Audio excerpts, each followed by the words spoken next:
So, yung tanong is, how do satellites stays in orbit? So, basically, this is a physics question na pwede mong sagutin using physics. So, the main answer is, a satellite remains in orbit because the centrifugal force caused by its rotation around Earth is counterbalanced by the Earth's gravitational pull. So, kung i-recall nyo sa physics subject, pag meron ka isang object na umiikot, meron kang centrifugal force at meron kang centripetal force. Tama? Which is, they act in opposite direction. So, yun yung nagiging reason kung bakit yung satellite mo is paikot lang ng paikot with respect dun sa Earth. Kasi yung gravitational pull ng Earth dun sa satellite is naka-counterbalance ng centrifugal force. So, yung gravitational pull, yung gravity dahil sa Earth, yun yung nagiging centripetal force natin. And then yung centrifugal force, yun yung force outwards, is yun yung nagkokos or nagbabalance dun sa gravitational pull. So as long as meron kang sapat na velocity ng pag-ikot yung satellite, hindi yun mawawala dun sa Earth's orbit. So kung ito halimbawa sa Earth na.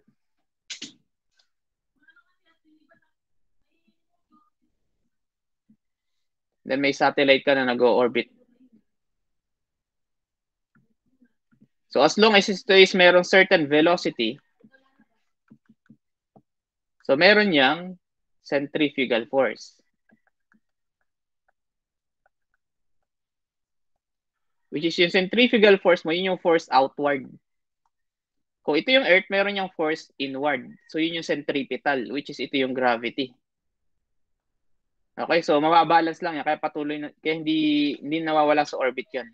No? Yung ano natin, yung satellite. So as long as enough yung velocity ng pag-ikot niya, meron kang sapat na velocity. Okay, so naging constant yung velocity mo ng pag-ikot. So magre-remain yun dun sa orbit.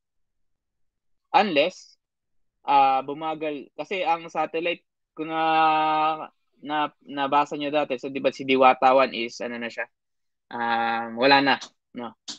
Bumalik na sa Earth. So, anong nangyari kasi doon, yung mga satellite kasi natin is, yung initial velocity na ginamit dyan, pababawin ng pababa. Nagde-decelerate siya, pero hindi ganun kalaki yung deceleration. So, and then eventually, mawawala na siya dun sa enough velocity na kailangan niya para ma-maintain niya yung pag-ikot. And then babalik na siya, mahahatak na siya ng Earth dahil sa gravitational pull ng Earth. So kaya may mga lifespan ng satellites natin.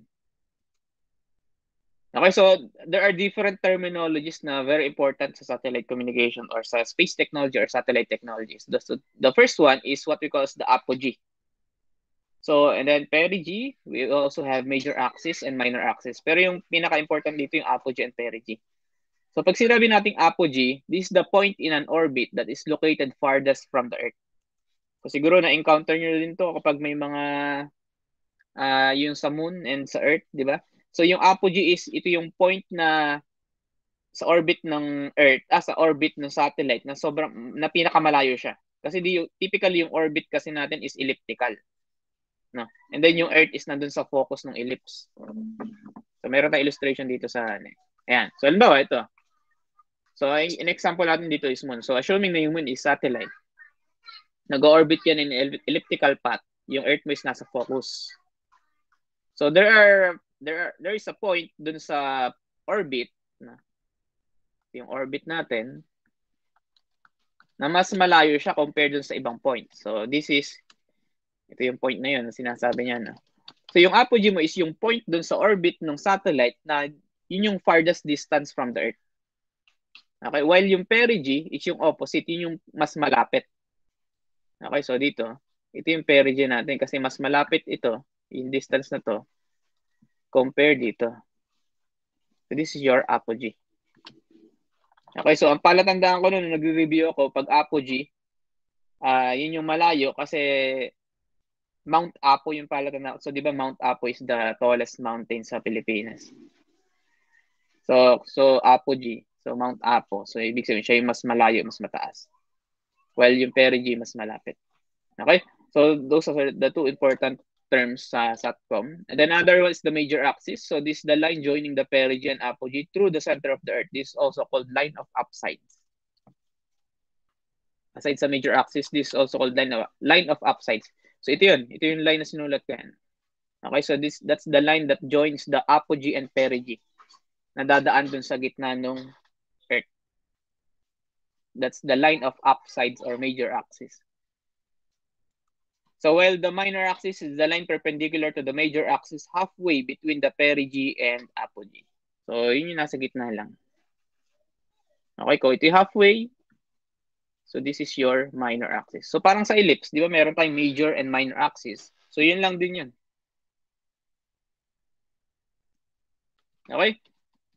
So another important term is yung tinatawag nating uplink and downlink. So madalas nyo itong maririnig, no? Ano yung uplink frequency? Ano yung downlink frequency?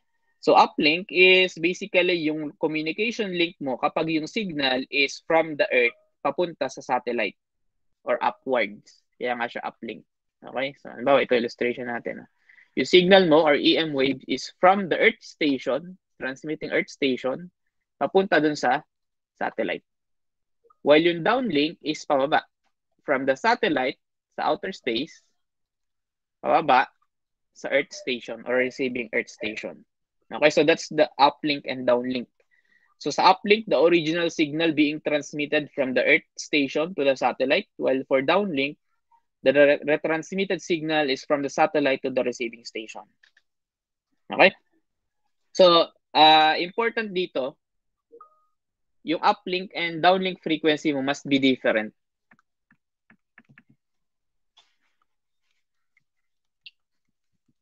Yung uplink and downlink frequency. So, yung frequency ng uplink and downlink kailangan magkaiba. So, sa tingin nyo, bakit? Bakit kailangan different yung uplink and downlink frequency natin? Kasi one issue in SATCOM, nagiging crowded na yung frequency spectrum kasi sobrang daming satellite. Syempre, hindi naman pwedeng magkakatulad sila ng frequency na gagamitin kasi possible magkaroon ng interference, no? Pero bakit kailangan pa rin magkaiba yung uplink and downlink frequency? Bakit hindi magkatulad na lang? Since is same signal naman yung tinatransmit mo. So, tingin nyo bakit? One requirement kasi yun, dapat magkaiba yung downlink and uplink frequency. So, any idea kung bakit kailangan magkaiba sila?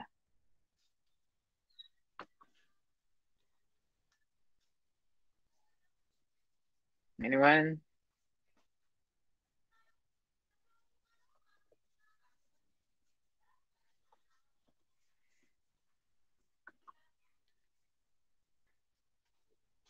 So, sabi ni Hermes, kasi po from Earth, may mga factors na i-consider para makarating satellite yung signal. Di ko gets. So, ano yung mga factors na yan? Gravity. Hindi naman affected yung frequency ng gravity. Teka lang, may sabi ni Parado is, nag-orbit po ang satellite. So, if parehas frequency, baka ma-short po. Anong ibig sabihin ma-short? Parado. What do you mean by ma-short?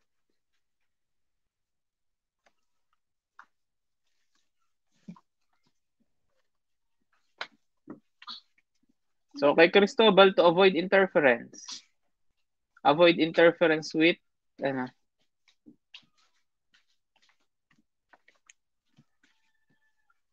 actually, sige.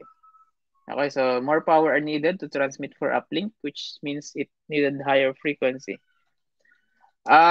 Same naman kasi yan. Halos same distance kasi yung natin yung coverage. So same loss. Typically, hindi mo kailangan magkaroon ng mas mataas na power sa transmitting station. And hindi necessary na mataas ang frequency, kailangan mo ng mataas na power na. Depends sa application. So the main reason dito is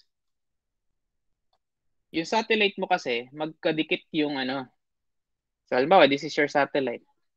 Okay? So nandito si receiving antenna, nandito si transmitting antenna. No? So pagka-receive niya ng signal, so assuming na same frequency yung ginamit mo dito. Okay? Since magkalapit yung receiving and transmitting antenna mo, possible na magkaroon ka dyan ng tinatawag natin na ring around. So, ano ba yung ring around? So, yung ring around is, so assuming ulit na same frequency, pero hindi dapat ganun, So, assuming same frequency si uplink and downlink, pwedeng magkaroon ka ng ring around na tinatawag natin. So, yung ring around, anong nangyayari dyan, pagka-receive ng signal, pagka-receive niya dito ng signal, naka-receive na ng 6 GHz frequency signal. So, itra-transmit niya yan. Okay, so lalabas dapat dito yung signal sa side na to. Pero since magkalapit yan, may possibility na yung tinatransmit na signal ng transmitter ng satellite, ma-receive din ng receiver niya. So, ang mangyayari, then pagka-receive, transmit, receive, iikot lang yung signal dun sa satellite if same frequency. Kasi magkalapit yung dalawang antena mo eh. Okay, so, yun yung reason kung bakit kailangan magkaiba. Yun yung main reason. So, there are also other consideration naman. Pero yung main reason is to avoid ring around na yung signal na tinatransmit ng satellite marireceive din ng receiving antenna niya. So, ang mangyayari, paikot-ikot lang yung signal, yung dapat i-transmit pababa. So, kaya ang ginagawa nila, magkaiba dapat yung frequency ng uplink and downlink. Kasi kung magkaiba yan, since magkaibang frequency, yung antenna mo, hindi niya totally marireceive yung signal galing dun sa isa. Kasi ibang frequency, mafi-filter out yung frequency na iba. Okay? So, yun may reason to avoid ring around. Yung signal is magpapaikot-ikot lang doon sa antenna, doon lang tatak mo. Okay? So, we have different satellite elevation categories. So, the first one is LEO. Ito yung pinakamalapit sa Earth. So, nandito yung mga satellite na nilaunch ng Pilipinas such as Diwata, 1, 2, Maya 1, 2, 3, 4, may 5 na ba? No. So, lahat nandiyan pa sa LEO orbit.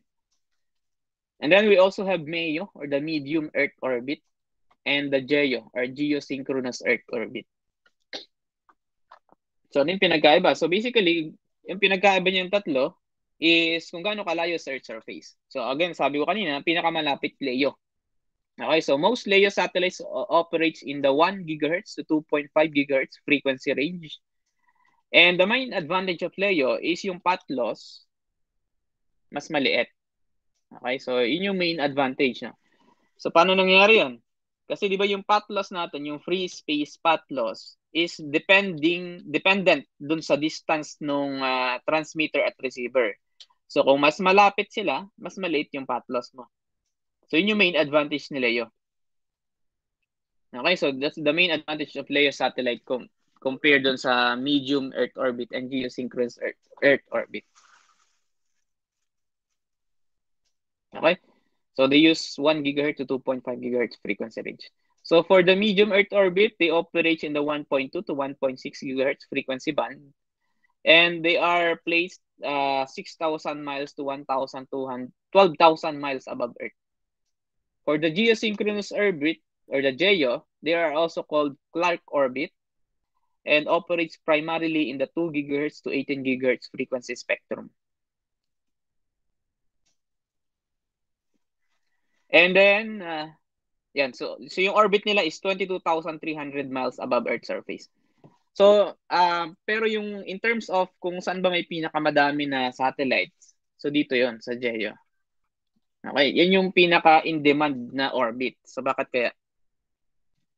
Bakit sa tingin nyo, yun yung pinaka in demand na orbit? Eh, sobrang layo na yan. So mas mataas yung free space path loss. So, tingin nyo bakit?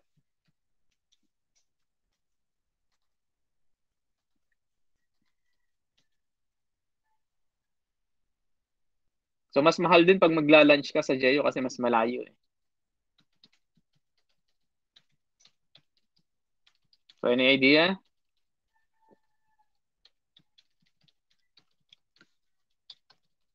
Okay, so yung main reason, kasi kung dito ka sa geosynchronous Earth orbit maglalagay ng satellite, kasabay niya ng pag-ikot yung Earth. Kumbaga, halimbawa, nag-launch tayo ng satellite sa geosynchronous Earth orbit.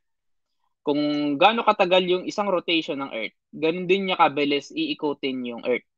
So kung 24 hours ang isang rotation ng Earth, tama? Di ba? Meron tayong 24 hours per day, no? Which is isang ikot, isang rotation ng Earth yun. So yun din yung amount of time na i-spend ng satellite para i-rotate yung Earth, para mag-revolve around the Earth pala. Yung tamang term. So meaning, kung nag-launch ka ng satellite at pinlace mo exactly above the Philippines, so 24 hours, namomonitor niya yung Pilipinas. Kasi kasabay ng pag-ikot. Unlike dun sa ibang orbit, meron ka lang certain time. Halimbawa, si Diwata 1 nilagay sa Leo, no? Di ba nasa Leo siya? Meron lang certain time na madadaanan niya yung or dun siya exactly above the Philippines makikita. Meron lang certain time, sobrang bilis nun.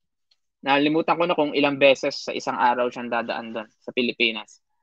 Unlike dun sa GEO orbit, kung gusto mo i-monitor yung certain location 24 hours, gusto mo i-monitor 24 hours ang isang bansa, maglagay ka ng satellite sa GEO orbit. Kasi kasabay ng rotation ng Earth, yung revolution ng satellite. Exactly 24 hours. Kung di man exactly 24 hours, almost mga communication na 24 hours. So yun yung nila. Doon nila nilalagay sa geosynchronous Earth orbit. So kaya din siya tinawag na geosynchronous Earth orbit. Kasi nakasynchronize yung revolution ng satellite doon sa rotation ng Earth. Okay, so then we also have different orbital patterns. So the first one is inclined orbit. So yung inclined orbit is basically yung orbit naka-incline with respect to Earth. So tulad ng pulang illustration dito. So these are all orbits except those that travel directly or above the equator or directly over the north and south pole. So meron kasi tayong tatlong orbital patterns. Yung una nga is inclined. Yung pangalawa is directly above the equator. Then yung pangatlo is yung satellite mo is nagtra-travel directly above the north and south pole. So parang perpendicular at vertical yung isa. Perpendicular. Horizontal at vertical yung dalawa. So yung isa inclined. So yung inclined to yun. So dito sa inclined orbit, meron tayong tinatawag na ascending nodes at descending nodes. So yung ascending nodes is the point where the polar or inclined orbit crosses the equatorial plane traveling from south to north. So basically, ito yung tinutukoy niyang ascending node. So kung yung orbit mo or yung satellite is magta-travel from south to north, katulad nung arrow dito, so yung point na mag-cross siya doon sa equatorial plane, so that is the ascending node. So basically this one. While yung descending node, yung nasa kabilang side. Pag nag-travel ka na pababa, that will be your descending node. Okay, so ito nga yung sinasabi ko kanina, we have equatorial orbit kapag yung orbit is directly above the equator. And polar orbit kapag yung orbit is, or yung satellite is magtra-travel directly above the north and south pole. Okay, so sa equatorial orbit, usually dito is circular path, circular to the equatorial plane. Okay, so another important terms and concept is the look angles or antenna look angles sa SATCOM. So we only have two. So the first one is the angle of elevation and the azimuth angle. So makikita nyo naman dito yan sa illustration. So for example, yung dilaw dito yung satellite. This is your satellite. So yung angle of elevation mo is this one. This is your angle of elevation. While yung azimuth is yung angle na mineasure mo dun sa horizontal frame from the true north. So alamin mo kung nasan yung direction ng north, then sukatin mo yung angle na yun papunta dun sa path na to. So that is your azimuth angle. So yun yung ginagamit natin para ma-optimize yung performance ng satellite communication system. So dyan mo malalaman kung saan ba dapat yung tutok ng antenna. Okay, so kapag meron kang isang satellite, usually yung location niya is ina-express in degrees, latitude, and longitude. So using that, malalaman mo ano dapat yung elevation angle at ano dapat yung azimuth angle. Okay, so the angle of elevation is basically the vertical angle between the direction of travel of an EM wave radiated from Earth station pointing directly toward a satellite and the horizontal plane. So while the azimuth, this is the horizontal pointing angle of an Earth station antenna, which is measured from the north, from the true north. Okay, so the next one is the satellite footprint. So ito naman yung geographical representation ng kung paano magra-radiate yung antenna, yung satellite antennas. Kumbaga, ano yung geographical area kung saan ako pwedeng makareceive at makapag-transmit ng signal papunta at galing dun sa satellite. Okay, so for example, this one. So yung makikita niyo diyan mga different colors na parang mga loop, no? Loop na different colors, those are footprint of different satellites. So meron makikita niyo diyan, meron kang light green, may blue, purple, pink, yellow, orange, red. So those are the footprints of different satellites. So merong footprint na maliit, meron sobrang laki, depending on the directivity ng antenna na ginamit at kung ano yung elevation ng satellite. Okay, so if yung antenna na ginamit mo is very directive or very high gain, so expect mo na yung footprint ng satellite will be very small. Okay? Kasi kung maliit yung kung mataas pala yung directivity, ibig sabihin maliit yung beam width. So yung area of coverage or footprint will also be small. So ganun din sa elevation ng satellite. Pag mas mataas yung satellite, expect mo na mas malawak yung area of coverage niya. So if we are going to compare yung coverage ng GEO at sa LEO, so mas malaki yung coverage ng GEO compare sa LEO or sa low Earth orbit. Okay, so again, the satellite footprint, it is the area on Earth's surface that the satellite can receive from and transmit to. So the shape of the satellite footprint depends on the orbital path, the orbital height, and the type of antenna used. Okay, so orbital path, kung siya ba is inclined, kung siya is equatorial or polar, yung orbital height kung siya is nasa LEO, MEO or GEO, and then the type of antenna is kung depending on the gain, no. Yun yung gusto niya isabihin dito, yung type of antenna used. Kung sobrang taas ng gain, so expect mo na mas maliit yung ano niya, footprint compared dun sa mas mababang gain. Okay, so the radiation pattern of satellite antenna can also be classified into 4. Spot beam, zonal, hemispherical, at yung isa is nandun sa next slide. Okay, so dito muna tayo sa first 3. So yung spot beams, this is the smallest beam, concentrate their power to very small geographic area. The zonal is basically larger than the spot. Spot and zonal usually cover less than 10% of Earth's surface. So this is classification ng radiation pattern of satellite antenna. So spot and zonal, typically they can cover less than 10% of Earth's surface. Okay, so kung yung satellite is may radiation pattern yung antenna niya na zonal, so you need at least 10 antenna para ma-cover yung buong Earth. Kasi at least less than 10%, so more than 10 pa nga na, kasi less than 10% daw ng Earth surface yung kayang i-cover ng satellite na mayroong radiation pattern na spot or zonal beams. Spot and zonal. Well, for hemispherical beams, it can target up to 20% of Earth's surface. So if your satellite is using an antenna that has a radiation pattern of hemispherical beams, so you need at least 5 satellites. So they have an EIRP that is 3 decibels or 50% lower than those transmitted by spot beams. For the Earth and global beams, ito yung may beam width siya approximately 17 degrees and capable of covering 42% of Earth's surface. Okay, so kung meron kang tatlo na satellite which is merong radiation pattern na Earth or global beams, pwede mo na i-cover yung buong Earth. At least 3. Okay, so we also have cross-links, no? So kanina meron kang uplink and downlink.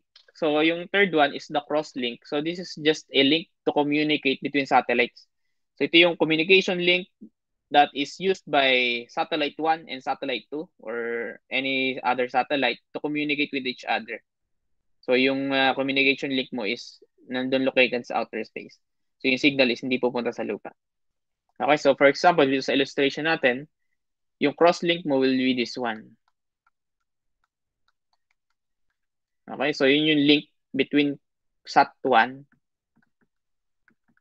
Kung meron kang dalawang satellite na kailangan magkaroon ng exchange of data or information, you need to use the cross-link. Okay, instead na pababain mo pa yung signal, then ibato mo dun sa satellite 2, mas tatagal pa yun eh. Mas dadami yung delay. So we can use the cross-link or yung link for two satellites, two or three or more satellites to communicate with each other.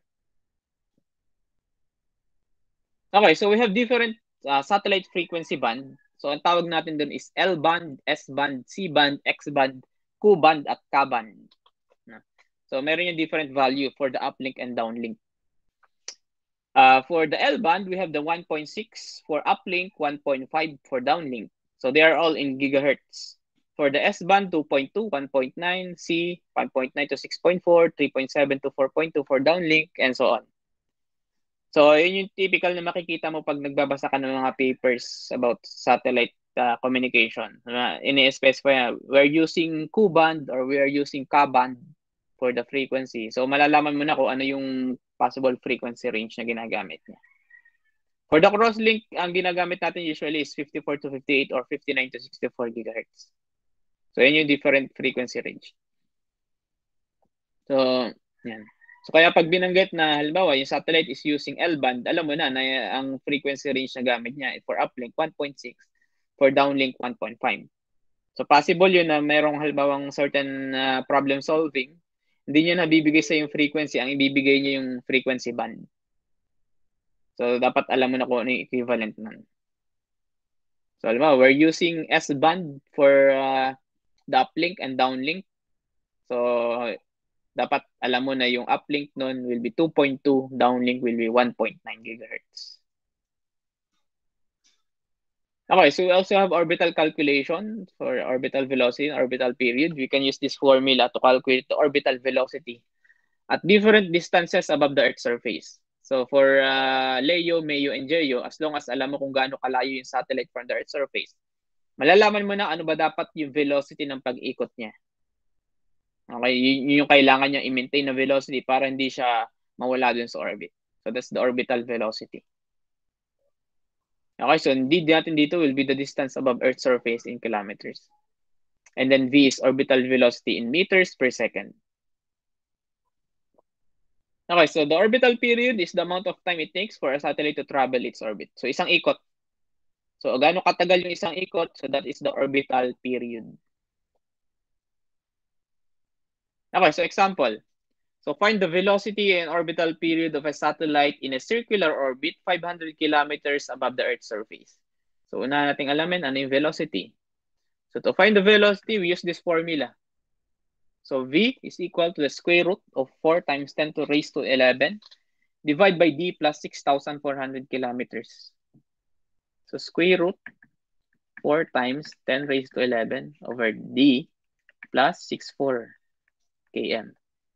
So dito, yung ipla-plug muna dun sa value ng D is yung 500 km na. Pero yung magiging sagot mo, naka meters per second na yan. Okay, so hindi mo na, i-disregard mo na yung unit na kilometers dyan. Basta kung ano yung value in kilometers, yun yung i-plug mo. Okay, so for this example, so this will be 4 times 10 raised to 11 divided by, yun din natin is yung distance above the Earth's surface, so that will be 500. Ito yung amount of time na maiikot niya yung orbit. So since ang binanggit dito is circular orbit, kailangan lang nating malaman kung gaano kalayo yung kailangan i-travel kasi meron ka ng velocity. Di ba? Velocity is equal to 10.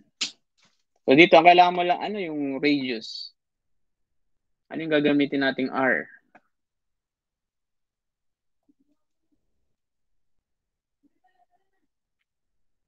Ano yung radius dito? Yun na ba yung 500 or hindi pa?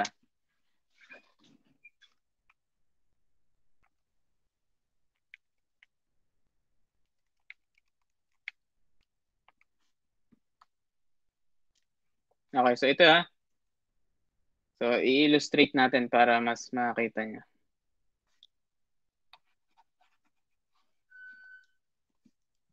So kung ito yung Earth, okay, meron kang circular orbit.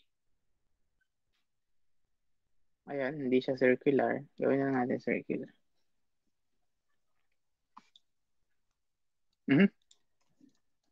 Circular, halimbawa. So imagine yung circle yan.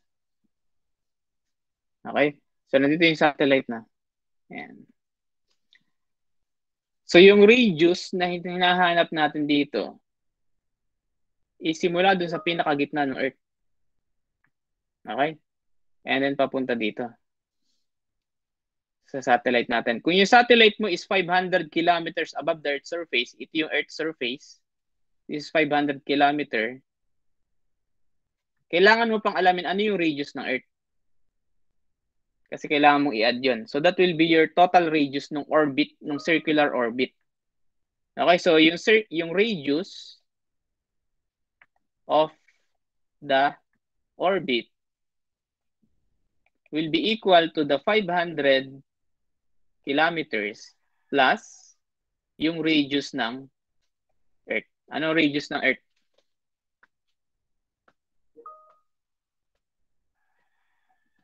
637 something na. Nasa calci ba yan? Parang wala sa calci yan eh. Okay, so 6371 kilometers or gawin na lang natin 64. Okay, 6,400 kilometers kasi yun din yung ginamit dito sa formula. So ito yun, 64. Okay, so yung radius mo dito will be 2 pi multiply by 64 km plus 500 km. Divide by velocity 7613.87 meters per second. So, kailangan mo lang gawing naka-meters na to. Naka-meters na din to. So, ano yung magiging period? Gano'ng katagal niya iikutin yung ano? So, ano yung magiging period natin dyan?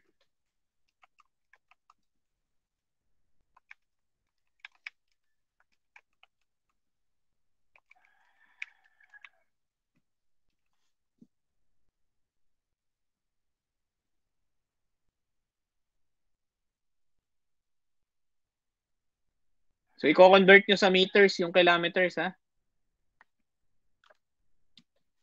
So, magiging ano to, 6,400 times 10 to the third power plus 500 times 10 to the third power. Kasi yung velocity mo naka-meters.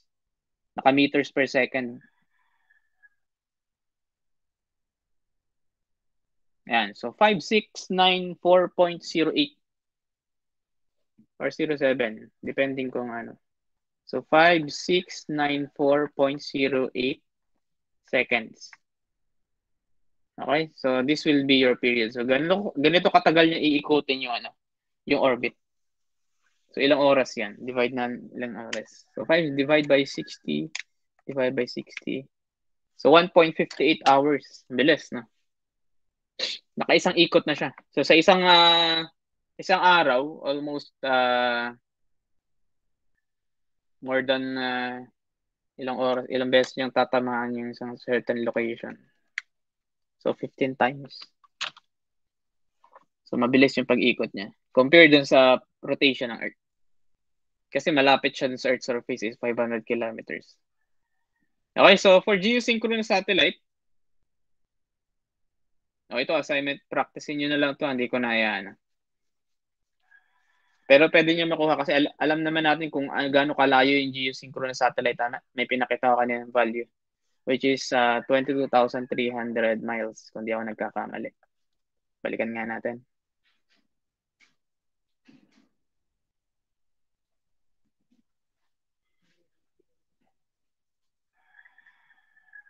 So, expect mo na pag kinalculate mo yung orbital period niya, so that is almost equal to 24 hours. Okay, so kaya nyo na yan, isolve. Hindi ko na so satellite system parameters, we have the transmit power and bit energy.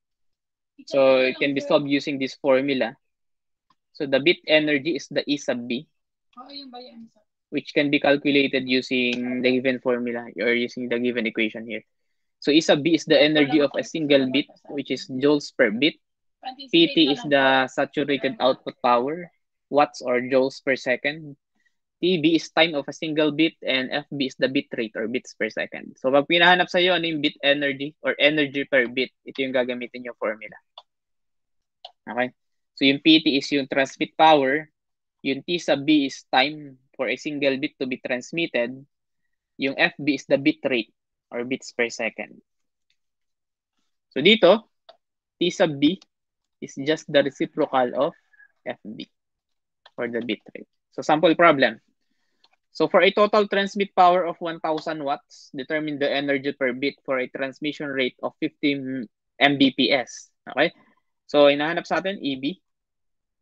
So using the two given value, PT is equal, EB is PT times TB or equal din sa PT divided by FB. So since given ka na ng transmission rate, yung transmission rate mo, yan na yung bit rate na FB. Yung meron ka na din transmit power, so 1,000 watts divide by the 50 times 10 to the 6 bits per second. Okay, so ano makukuha nating energy per bit?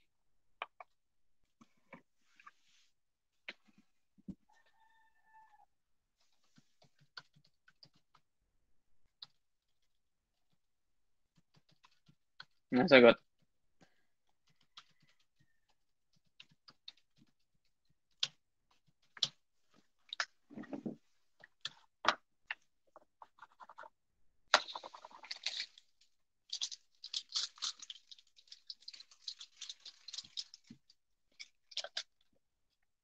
Ang sagot, 1,000 watts divided by 50 times 10 to the 6 bits per second. 20 microjoules per bit. Ang unit natin ng E sub B is joules per bit. So that will be 20 microjoules per bit. Okay, so question. Oops.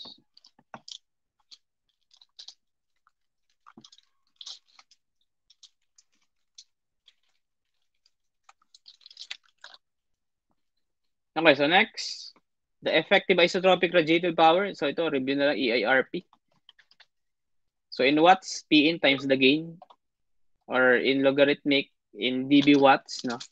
So P in dB watts plus 80, or the gain in decibels. So with respect to the transmitter output, yung P input mo is, mamayinusan mo pa ng mga branching loss at feeder loss. So kaya yung P in mo dito is PT minus LBO minus LBF. So lahat yun naka-dB. Kaya yung EIRP mo will be PT minus LBO minus LBF plus 80. Okay, so yung PT mo dito, itong PT, ito yung output ng transmitter. Pero yung EIRP is kinakalculate natin using yung input na papasok sa antena. Okay? Kaya minaminusan pa natin to ng LBO at LBF pag ang binigay niya na power is yung nilabas ng transmitter. Pero kung ang binanggit sa problem is yung power na pumasok sa antena, hindi mo na kailangan minusan yun ito. Diretsong i-add mo na yung gain or multiply mo ng gain. Okay, so example. So for an earth station transmitter with an output power of 40 dB watts, a back-off loss of 3 decibels, a total branching and feeder loss of 3 decibels, and transmit antenna gain of 40 decibels. So determine the EIRP. So EIRP, since naka decibels na halos lahat. Okay, so meron kang PT 40 dB watts. Meron kang LB 3 decibels. Meron ka ding LF feeder loss 3 decibels. And then meron kang gain 40 decibels. Okay? So to calculate the effective isotropic power, summation lang. So 40 dB watts minus 3 decibels minus 3 decibels kasi yun yung dalawang loss plus yung gain. Okay, so ano makukuha natin? So negative 6 dB watts. So that will be your EI. Tama ba? Sorry, mali pala. So 80 minus 6, that will be 74. Erase. So 74 dB watts. So yun yung EIRP.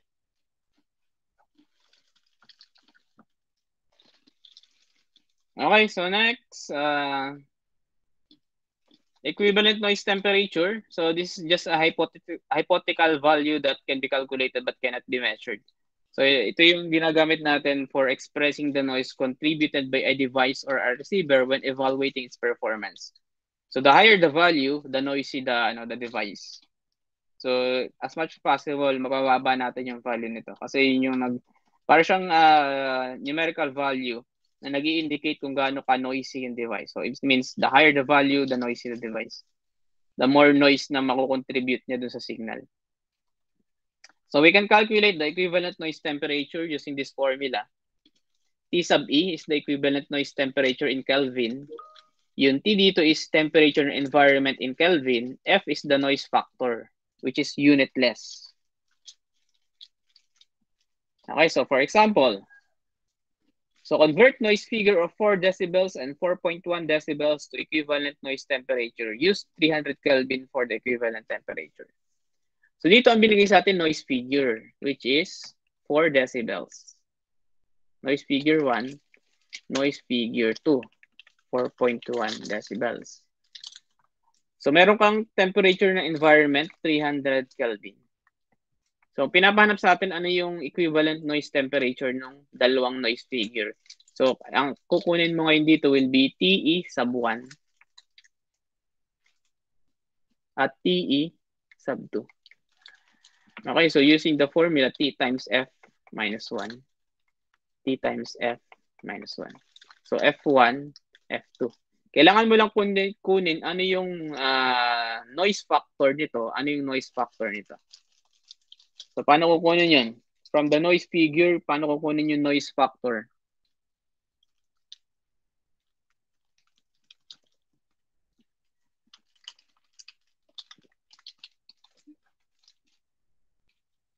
Ano yung noise factor ng 4 decibels at 4.1?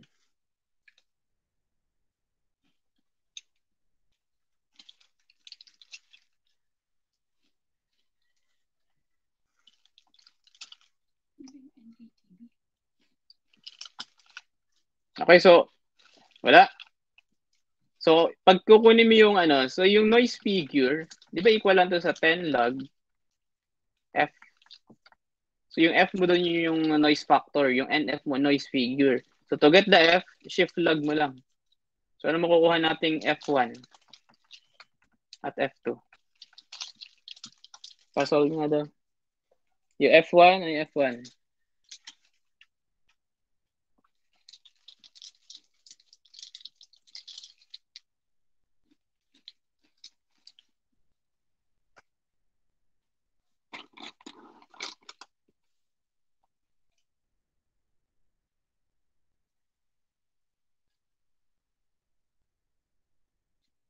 F1 is 2.51. Okay, so F1, 2.51. Ano F2? 2.57. Okay, so using those values, pwede mo na calculate yung equivalent noise temperature. So this will be 300 multiplied by 2.51 minus 1. 300, 2.57 minus 1. So makukuha mo dito ang unit Kelvin. So ano sagot? So TE1 muna tayo.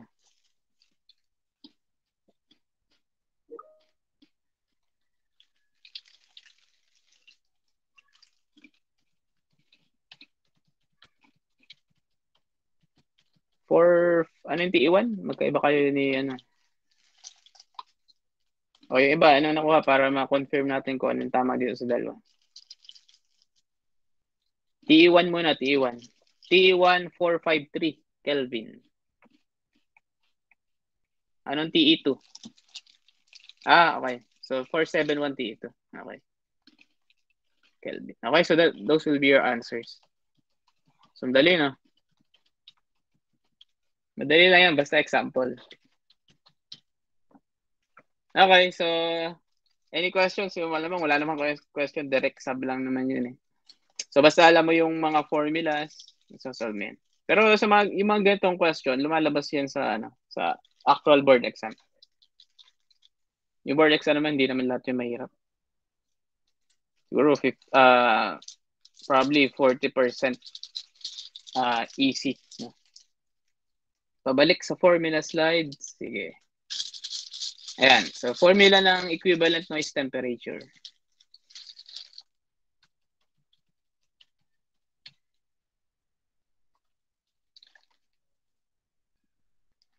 Okay, so next is the noise density. So, parang napatanong ko ng quiz show. Noise density. Ano ba? Okay, so the noise density is just noise power normalized to a 1 hertz band. So, meaning, if alam mo yung noise power, divide mo lang siya ng bandwidth, makukuha mo na yung noise density. So, you can calculate that using this formula. So, N over B. Okay, so N over B, yung N mo is noise. No? Divide mo by the bandwidth. Or pwede rin K, where yung K mo Boltzmann constant, times the noise temperature, times the bandwidth, over bandwidth. So magka-cancel out lang yung bandwidth dyan. Kaya pwede rin natin gamitin tong formula na to. So pwede mo makuha yung noise density using this formula or this formula. So hindi capital K yun ha. K times TE. So yung kinuha natin kaninang noise temperature, i-multiply mo lang yun ng Boltzmann constant. Makukuha mo na yung noise density niya. Which is watts per hertz. Okay? Okay, so for example ito, for equivalent noise bandwidth of 10 megahertz and a total noise power of 0.0276 picowatts, determine the noise density and equivalent noise temperature. So to get the noise density N sub O, so noise power divided by the bandwidth. So given na tayo ng noise power, 0.0276 picowatts. Anong pico? Negative 12, tama ba? Divide by 10 megahertz. So 10 times 10 to the 6 hertz. So ano makukuha nating noise density dito?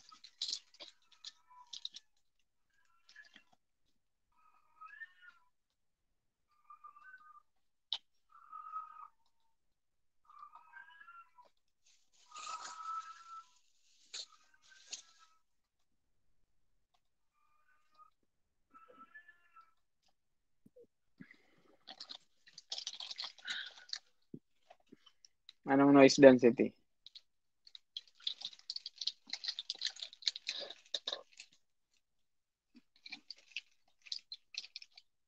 And then para makuha yung equivalent noise temperature, gagamitin mo lang yung relationship nila kanina. So using this formula. Yan. So NO is equal to KTE. So NO is equal to KTE. So to solve for TE, so NO divide by K. So anong NO?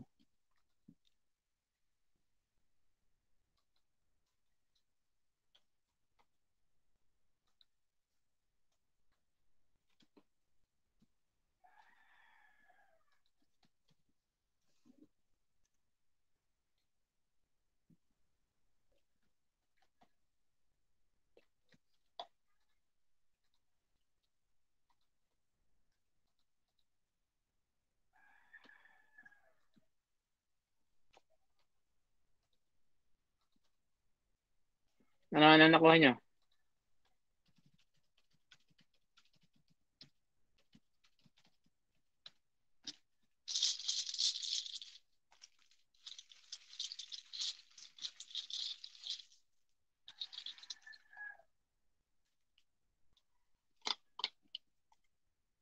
So ang unit ng NO, watts per hertz or joules? Or joules. Kasi magka-cancel out yung seconds dyan eh. So pasolve ba? Pasolve.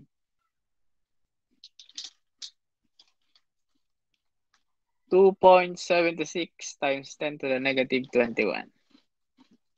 Okay. So 2 times 10 to the negative 21. Okay. So ano negative 21? Z ba? Z to? Mga ba negative 21?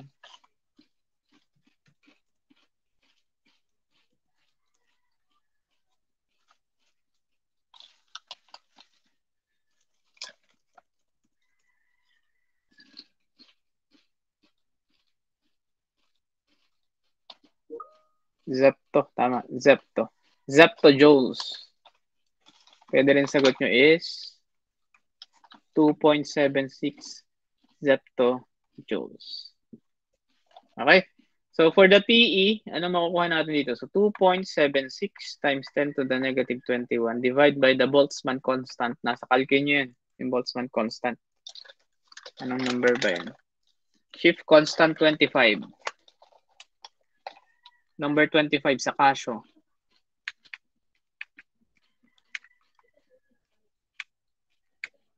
So 199.9. 91. So this will be equal to, yan, so 199.91 Kelvin. So this will be your TE, and this will be your noise density. Okay, question?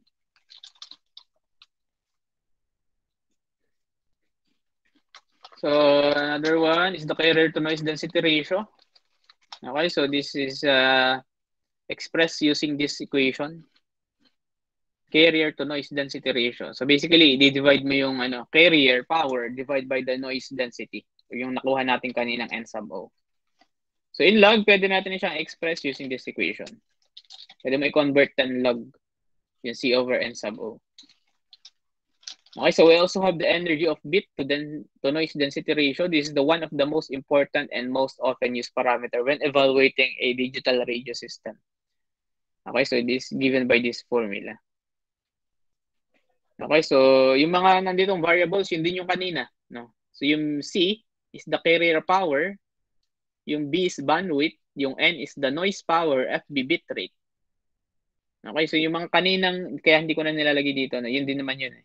Yung mga variable na ginamit, yung mga letters dyan. Yun din yun, yung mga kanina. So yung pinagkaiba lang nito yung C. That's the carrier power. Okay, so yan. Okay, so this will be your assignment. Okay, so i-screenshot nyo assignment to. Ipapost ko din naman mamaya. Okay, so ipapost ko na lang mamaya. So gagamitin nyo lang dito yung mga formula na to. Yan. Tsaka yan. So para ma-practice kayo. And then the gain to equivalent noise temperature ratio.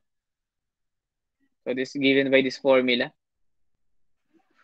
This is used to represent the quality of a satellite or earth station receiver. So for receiver lang yung parameter na to. Okay, so yan yung different. Yung T sub S will be TA plus TR, antenna temperature and receiver effective input noise temperature. So they are in dBK or decibels Kelvin.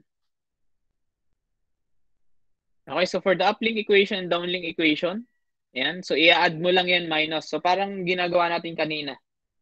Nagpapat profiling tayo. So to get the C over NO for uplink, the AIRP minus the LP. Yung LP dito, ito yung free space path loss.